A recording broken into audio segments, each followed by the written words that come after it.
folks. Welcome to Spoilerin Time. This is the show where we take all that good work we do in Cordkillers that figures out how to watch the things we want to watch. We watch the things, and then we talk about them here on Spoilerin Time. This week, we're going to spoil Firefly, episode Jaynestown. Also, episodes 9 through 11 of Season 2 of Preacher, and Rick and Morty Season 3, Episode 7. I'm Tom Aaron. Here to help me spoil you all, pamper you, is Brian Brushwood. Hi, I'm here. I'm your pamper agent, and please meet the assistant to the pamperer, Roberto Villegas. Hi, I'm the assistant to the pamperer. What is this analogy? Can we get Brian, you anything? Tom, commence with the pampering. I think you guys need to pamper me because I won the summer movie draft. A hard-fought, well-earned victory to you. Team DTNS came in first place, but now the buzz is all. Once mortal enemies, Tom, you and I have joined forces like a one-legged Voltron with no head. Next Monday is the winter movie Wait, draft. hold on. This analogy. What We was need that to make analogy? analogy Say that again. before we- Say that one more time, Brian. A one-legged Voltron with no head. Okay. So is Tom the head and dismembered? There's only two of us. We're just a left arm and a leg. That's all we got. Do you at least have the sword at that point? No, not so. All right. Next week, though. I think we should call ourselves Two Champions Unite. That should be our team. Sure. Why don't we call ourselves that moment that Tango and Cash finally decided that they could work together as a proper team?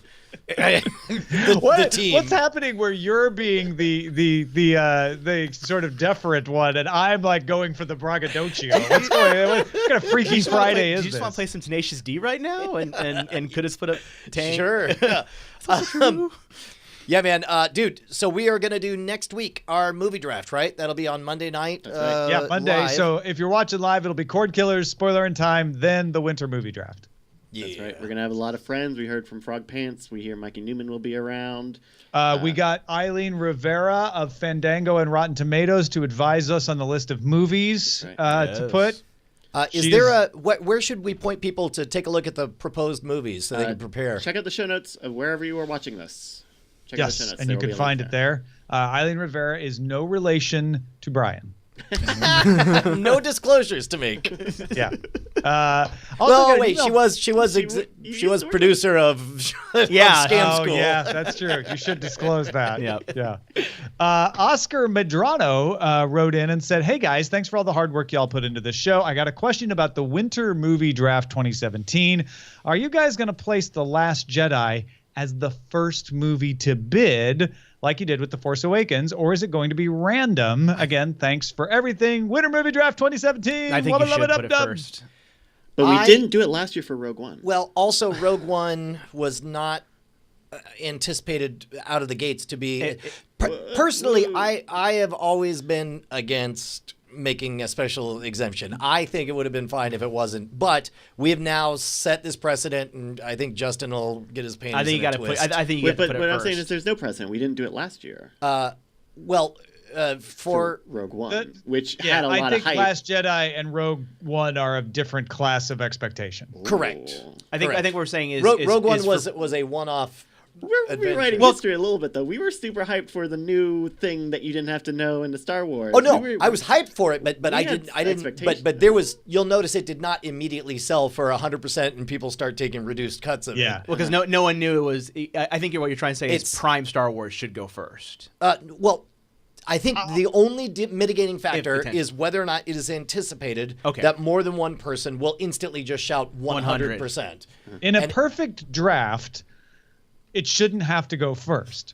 But I don't think we are perfect human beings. And I think what Justin and to a large extent myself are worried about is if you have a movie out there at 100, people will irrationally hoard their money and wait till it comes Yeah. up, giving a tilt to the draft that that isn't beneficial for a don't- nice competitive play. Might and make so it you less get fun. it out of the way early, and that takes it off the board, and then everybody can balance out. Don't there. bury the lead. Just go right. So for we're it. making the decision now. Rogue One begins the draft. Yes. No, you But mean the last drafting. Rogue Jedi. One will be. Yes, Rogue One. I You agree. can buy. I don't know what Last Star Jedi. Wars is. Might Whatever. grow something. You Hey, don't know. hey, look, you'd have already guaranteed income right off the bat. You'd know exactly how much money you'd have when you buy Rogue One. Man, we'll have to. What's that? I don't mind. I'm not going to argue for it either way because I'm not going to hold all my money. Although I guess I did. I wouldn't be opposed to it being random myself, just to see what happens. But I get the argument. So Are you, Well, Justin has historically been of the it is a game ruining thing to allow it to appear in the wild. All right, it well, must be first. Let's ask Justin, and we'll just do what Yeah, Justin I think wants that's my instead answer. of Is like whatever putting words in his mouth whatever, right now. whatever the loudest, most opinionated Again, of us. there's a lot of editorial. oh God, this is gonna be. There's not gonna be history repeating again. Like you're not gonna just put it all on red. Maybe. I might.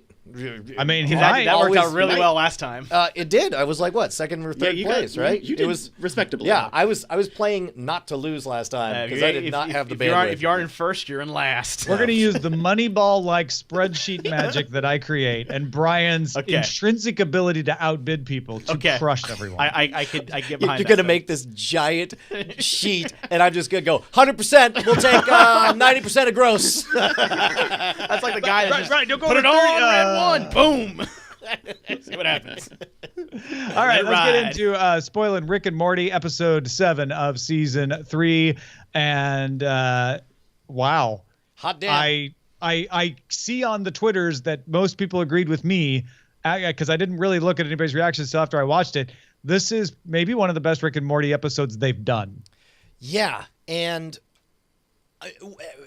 how long do you think it'll be before there's like a fan edit movie just around the Citadel saga, Yes. all put together in one thing? Well, and one of my complaints about this season so far has been like, well, the stories are fine, but they're not new stories. They're not telling me something in a different way. And wow, this blew that away because they start with the hoodwink of like, we're going to Atlantis. And then, oh, here's a funny bit with the guys in the Citadel are back. Well, that's interesting. And then all of a sudden, boom.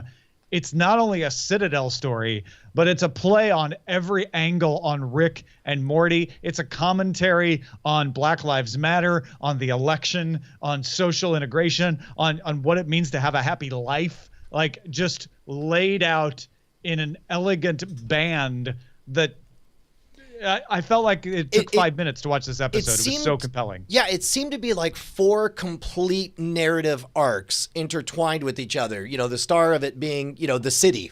These are tales from the city, right? Yeah, yeah. And weirdly, the entire time, like, on the one hand, I want to say, like, wow, a whole episode without Rick and Morty. And then I realized, no, it's all Ricks and all Mortys.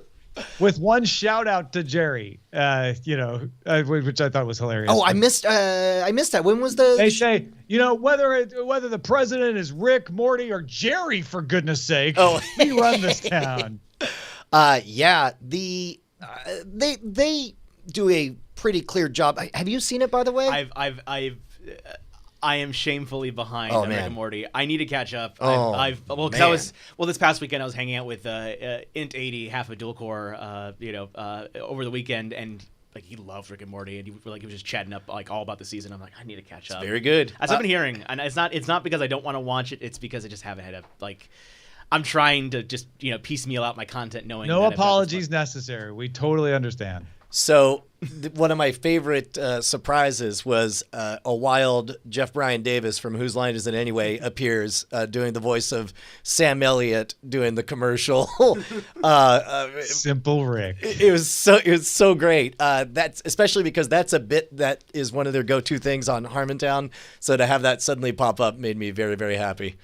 Well, and that whole plot line of, we've taken the good thoughts of Rick, of the simple Rick. There's a band called Simple Rick, and turned it into this delicious candy is hilarious. But then when they revisit it later, like, we've taken the trauma of the murder and used it to flavor this candy. It totally completes it.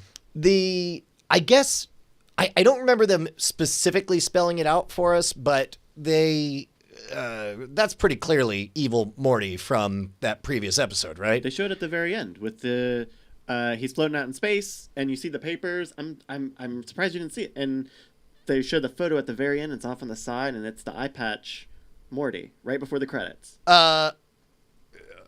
Oh, okay. Well, wait. Well, I'm sorry. So remember the campaign manager, right, found the information from the bar. Oh, got it. That's what was in the file. Okay. Right. Yeah. What's funny, I wasn't looking at the specific stuff, but I did register it as like, oh, that must be the proof that it's our Morty or evil Morty. Yeah. The evil Morty. So it very specifically draws it all out. Interesting. Yeah, and he now runs this town. Yeah. It's pretty. There's a brief moment that seemed to be a nod to the I don't want to get political. It seemed like a nod to the way some people perceive the Trump administration of so you'll just be the figurehead and do what us corporate interests tell you to do. I think there were many nods to election and presidential related administrations of like, they'll never vote that kind of person in, and those kept on coming as. From my perspective, like there were commentaries all over the place. The running gag with the Jungle Rick was pretty good. When they set up the Juggler Rick, and then later on you see a random Rick, and he's like, he goes to hire the Morty. Let's talk benefits. Yeah. This was absolutely a standout episode. Maybe one of the top 3 of the entire series. I would call it a tour of forcefulness or some such kind of phrase. Yeah. That's all you got. Just the That's the sound. That's the sound of me letting you just walk out on that branch. Simple joke. You're not even give me a yes and. You know what? I'll give you, Tom. I like what you got. It's a real master. Listen, episode. I feel like you're taking a baby and some bathwater and you're throwing them out at the same time, Brian. Yeah. Well, that's terrible. That's murder and infanticide, and I don't think it's anything like that. All right, let's move on to Preacher. Episode 11 of season 2 is this week's. But Brian, you were a couple behind, so you've caught up now, all the way from episode 9 through episode 11. How are you feeling so far? Yeah, so around episode 8, we're still things were feeling good, if a little bit tedious. We weren't really getting answers. A lot of questions were being set up. They spent an awful long time around that moment, lingering on Tulip's, misery and terror of the Saint of Killers. So I almost felt like it was homework to start playing. I'm like, oh my God, I got 3 whole episodes to catch up on. Very, very quickly, things ramped up. And once they started giving us direct and flat answers about the whole nature of the Grail Industries and the fact that the Pope's in the pocket of them and Humperdew. And Humperdew, which I kind of saw coming a million miles away. But I also like that they're setting up the idea that the voice glitches, that Genesis is not totally reliable. And Hair Star is, I think, my favorite character on the whole show. Like his annoyed resignation at all times as he's dealing with matters of humanity's future. And that moment that he says, take those prayers and shove them, where the sun doesn't shine. Like the instant recognition and resignation, this beleaguered, tired effort. I don't know. I thought it was really, really good. Yeah, he is the overworked bureaucrat of the uber overworked bureaucrat. If I have a criticism of Preacher this season, it's that it feels like we get some momentum and then we stop. It's stop and start, because any one little piece of it I really enjoy. I also think Hair Star is a great character, and I loved where we were going there. But then we stop. Then we go to the Hitler thing, and the Hitler thing is really interesting, and I like where they're going with that, and I don't know whether to trust. I love that they have got me to the point where, like, I don't know whether to trust Hitler or not. Like that's pretty great storytelling that they've gotten you as a viewer in that headspace. But then you leave that for a while, and then this idea of Preacher, Jesse Custer becoming the new Messiah is like, it's taken me a while to realize, like, oh right, that's still really the plan. Like, he's given up the search for God. So I feel like there's a lot of stops and starts in this season, But overall, I like every little piece. I just maybe wish they meshed them a little more elegantly together. It really was. It was 3 independent stories. You had the story of Cassidy and his son. Oh, right. Going I actually dark and love stuff. it. I mean, every time Cassidy comes on screen, I'm like, I know I'm going to enjoy whatever happens. Now. Yeah, and I like Tulip and Cassidy. They make games of making different sides of the triangle stronger and weaker at any time. I've really enjoyed seeing the strengthening of the Cassidy Tulip angle on there. What do you think of the weird abusive childhood they've hinted at after Jesse Custer loses his father and goes to live with his grandmother, who...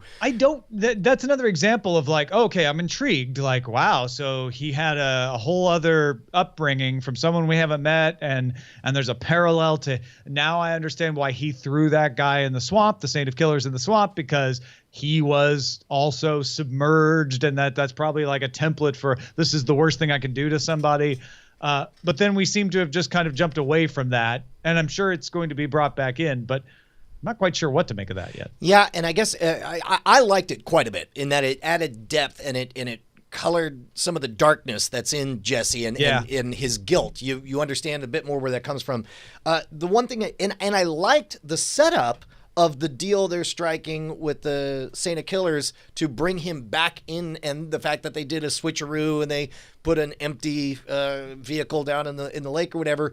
But I was really bummed that he shows up for one fight scene, and then all of a sudden the Hell Warden's just like, oh yeah, no, back in the box. He's like, okay, I guess I'll take my 1% of Jesse's soul, and yeah, what can you do? Hey, it's here. You're the guys of the boss. Yeah. That was a little bit odd. On the one hand, I loved that they're like, you better be thankful you've got Hair Star on your side. I'm like, oh, okay, this is great. I love that he has influence down in hell too. But it did feel like a bit of a quick solution to the Saint of Killers. Yeah, I don't think he's down there for good though. No, and I think that annoys me even more. I would have preferred a little more breathing room before we saw him again. It would have been nice to see him as a surprise villain next season. But then again, it's tough to write these things not knowing how many seasons you're going to get. Yeah, and I feel like Hair Star could be playing both sides of the coin there, running the Saint of Killers and Preacher as sort of parallel tracks to keep the Preacher in line, but also a safety valve in case he needs to pull Preacher at any point. And having him put in the box can still work that way, I suppose, but it's not as compelling. Did you buy Jesse as seriously like, well, I guess somebody's got to lead, might as well be me? That seemed quick too. Yeah. Yeah. And again, I don't know what I would have done different, but I feel like I wanted a secret plan of like, no, I'm just saying this so I can, infiltrate and find God finally. Either right? that or a proper seduction where it's like Hair Star, maybe if he made a 2-minute case of like how the world would be better and be like, man, I don't know. I think maybe he should. I would love to be taken along the ride for that journey. Yeah, I agree. All right. Shall we get to Firefly then? Yeah, dude. One of the best of this season. One of my favorite Firefly episodes. And it's funny because the B plots with Zoe staying back on the ship, or the Preacher, actually, it's more about the Preacher taking care of Jesse Summer. Custer. He uses Genesis on some reavers. It's amazing. Summer, stop ripping pages. That's funny. And then the B plot of Inara, sort of managing the parent who wants his boy to be a man, and so you really get this is the episode where you get the best sense of what the companions code is like, and it does play into the A plot definitively, but it's all about Canton. It's all about Jane. It's all about that. Now I just want to crazy sing the song. folk song. I honestly just I want to bust out and just sing the song because that might be one of my favorite moments in like Firefly. Like two of my favorite moments, like in this episode specifically, like dealing in the humor, is when they see the statue and just Malcolm's response, like, why are you looking at me? Why is the statue looking at me like I owe it something or like that? And they're just kind of staring at it, like critiquing, like it seems his eyes follow me. Right, like the eyes, like all this stuff, and then they're in the bar and he's like kind of telling this like story, like it can't be that big, and they just immediately bust into like this like folk legends song, and it's just like, oh crap, this is gonna cause so much problems for our job right now. I believe Joss Whedon wrote that song, right? I think so. I had to double check. Let me look that up. Well, because there's like I was looking kind of ahead with what episodes you guys will see, and kind of going back and thinking these are my favorite episodes of Firefly, and this is like one of my tops. Only because I had to look for a quote because that's like one of my favorite Jane lines, which is like at the point where he like all the Mutters are trying like praise him for being this good hero when really he wasn't. He just kind of dropped money accidentally, and he says like, you think there's someone who's just gonna drop money on you, money they could use? Well, there ain't people like that. They're just people like me. And I've always loved that delivery, and specifically like Jane as a character at that point being this, I'm out for myself, and you kind of see a little bit of growth in that character. I love Jaynestown for that reason. Yeah, you get a little bit of depth. He's a bit of a cartoon character, and still remains so. But at least you see, what's funny is I started this one, and I realized, how does it end? I couldn't remember. I was like, does he incite a riot? Does he do that? Does he? I ran through the possibilities, and then when we got to the end, we're like, no, they just leave him. Yeah. And it's a really downbeat that it ends on that I totally did not remember, because of course the highlight is that moment of realization. Well, because it's he's the a folk hero. Well, that's why I like about that is that it gets very real at the end. Like there's this like folk legend that the Mutters kind of need to kind of get through all the crazy stuff that's kind of going on in terms of just being where they are in their lot of life, and that's not reality. And I've always liked that moment of him saying like, you think this is what it's going to be, that's not it. Yeah, there are only people like me and people like the other guy, and that's it. It's such like a real moment. It was interesting watching this after having seen the Pickle Rick episode, in that the exact trope is used where they have a problem that they need dealt with, so they go to the guy in prison and they arm him to deal with it. Yeah. I think one of the reasons I love Jaynestown so much is it has at the same time both the silliest episode in Firefly and the most poignant one by the end. And that's a magic trick that Joss Whedon pulls off, because when it starts, I mean, it's hard to remember the first time I ever saw it, but as I recall, when it starts, I feel like, okay, this is a typical Firefly episode. They're down with the Mutters. It's going to be about they misdirect you. You think it's going to be about the doctor having to pretend to be the buyer, and will he pass? And then all of a sudden you see a giant statue of Jane, and you're like, hold on, this is definitely not the plot I was expecting. It's such a great moment. Again, I love that like reveal of like, Jane, do you want to explain this kind of thing?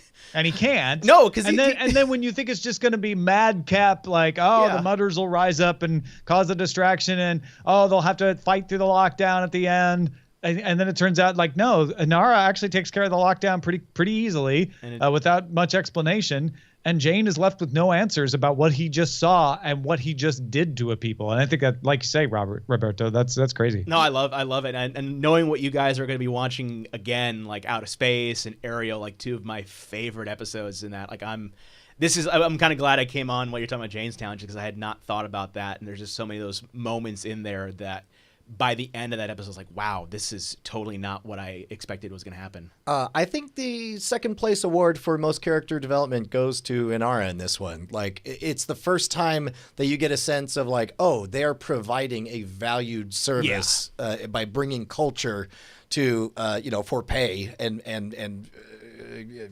to the backwaters of they're the teachers. Yeah. Yes. Essentially. Yeah.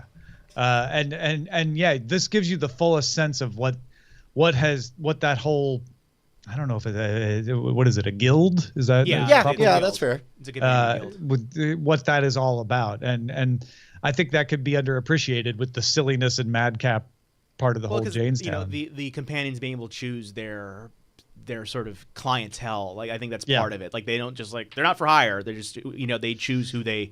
And if I remember right, she said that before, but this illustrates it. Right. No, yeah, she's done it before, but I'm having to think of like what episodes come when and how there are other episodes I know that develop Inara's a bit more that I like, but this one for sure.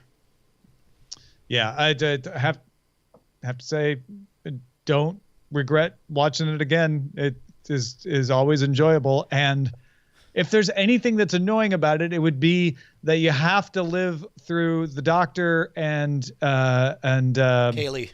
Kaylee, still not figuring out their relationship. It really is. It's weird. It's like watching the first season of Cheers, where it's like Sam and Diane. Oh, geez. That might be the thing of Firefly I never really liked was the Doctor and Kaylee. I think if they would have got a season 2 where Kaylee and the Doctor get together or at least figure it out, obviously it wouldn't be so annoying. But you're like, they're never gonna. Right, exactly. You know where this line. ends. Like I've always liked Malcolm and Nara's way more, just as the whole thing because it's because that one's never gonna be right, exactly. And I like that. It was just like sort of really hard, the unspoken thing, like in like Guardians of the Galaxy 2, that kind of stuff. Well, that's it. Thank you very much for joining us, everybody. Roberto, remind folks where they can find more of what's going on with you. I'm easy to find. Head over to Vincent404 there on the Twitters. And, of course, if you want to catch any of the other podcasts I do, head over to cosmicradio.tv. And, of course, Spoilerin Time available early if you're a Patreon at patreon.com/Cordkillers. Otherwise, it's out every Wednesday in the regular feed for everybody. We'll spoil you next time.